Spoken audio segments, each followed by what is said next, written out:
L'écuménisme de Vatican II est-il une doctrine qui prône le retour des dissidents à la seule Église chrétienne qui est l'Église catholique? Ou bien est-il une idéologie, c'est-à-dire une doctrine qui ne prône que l'unité dans la diversité? Pour M. Mathieu Lavagna, l'écuménisme de Vatican II n'est rien de nouveau. Et ce que prône l'écuménisme de Vatican II, c'est le retour de dissidents. Nous allons voir par l'auteur, un des auteurs du décret sur l'écuménisme de Vatican II, ce qu'il en est. Yves Congar, dans Chrétiens en dialogue, Unam Sanctam, la collection Unam Sanctam. Yves Congar écrit: est-ce que Léon XIII était d'accord avec l'écuménisme de Vatican II, tel que le prône Vatican II, comme le dit M. Mathieu Lavagna? Nous allons le voir. Alors, ce fut la grâce et la vocation de l'abbé Couturier d'ouvrir pour l'écuménisme la voie spirituelle, de lui donner son cœur d'amour et de prière. Il a lui-même été admirablement fidèle à cette vocation. On peut même dire héroïquement fidèle.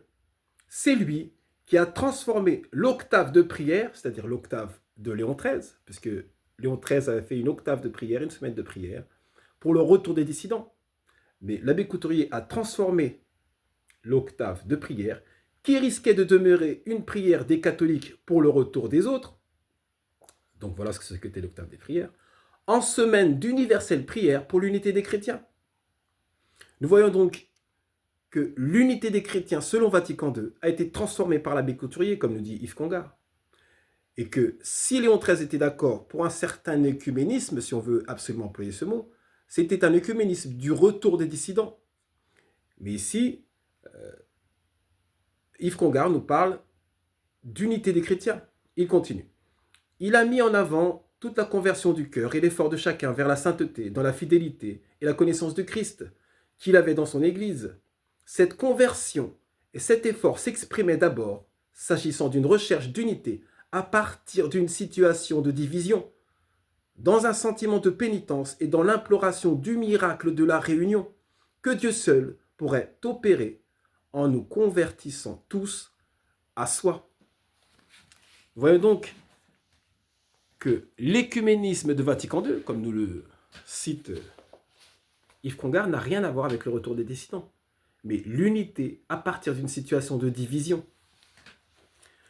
Dans un autre livre, Yves Congar éclaire sa pensée, le livre qui s'appelle Chrétiens désunis, Unam Sanctam numéro 1. Il écrit: comme nous l'avons déjà noté, introduction, page 11, le mouvement écuménique comme tel est une chose nouvelle. Ah, M. Lavagna nous avait dit que l'écuménisme n'était rien de nouveau. Bon. Qui a raison alors, M. Lavagna ou Yves Congar, rédacteur du décret sur l'écuménisme de Vatican II? Le mouvement œcuménique comme tel est une chose nouvelle. On s'est depuis toujours occupé de réunions, mais la réalité positive et concrète qu'est le mouvement œcuménique est un fait nouveau, original. L'œcuménisme commence quand on admet que les autres, et pas seulement les individus, mais les corps ecclésiastiques comme tels, c'est-à-dire les musulmans, non, on ne parle que de chrétiens, là, je ne vais pas dire de bêtises, c'est-à-dire les protestants, les orthodoxes, tous ceux qui se prétendent chrétiens. Quand on admet que les autres, et pas seulement les individus, mais les corps ecclésiastiques eux-mêmes, comme tels, ont aussi raison, bien qu'ils disent autre chose que nous, qu'ils ont aussi de la vérité, de la sainteté, des dons de Dieu, bien qu'ils ne soient pas de notre chrétienté. Il y a œcuménisme, disait un membre actif du mouvement, quand on croit qu'un autre est chrétien, non malgré sa confession, mais en elle et par elle. C'est-à-dire que tu es chrétien en tant que protestant, en tant qu'orthodoxe. Une telle conviction commande le complexe concret de l'attitude œcuménique, le respect des autres confessions, de l'action du Saint-Esprit en elle, et pas seulement dans les âmes des individus. Le sentiment et l'aveu des péchés historiques de sa propre confession, de ses limites, de ses défaillances, le désir de connaître les autres confessions, les dons que Dieu leur a fait d'entrer avec elles en amitié et en attendant l'unité plénière dans une communion aussi effective que possible.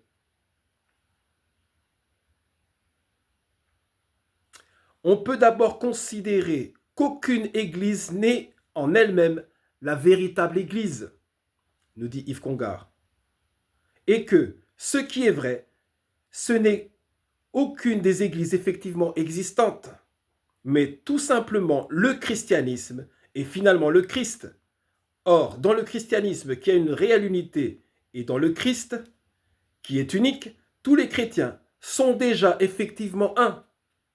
Ainsi, ce dont il s'agit, c'est de purifier et de manifester cette unité, de la rendre visible et de lui donner corps. Tel est le mouvement œcuménique selon Yves Congar, qui dit exactement le contraire, ou plutôt exactement ce que M. Mathieu Lavagna nie.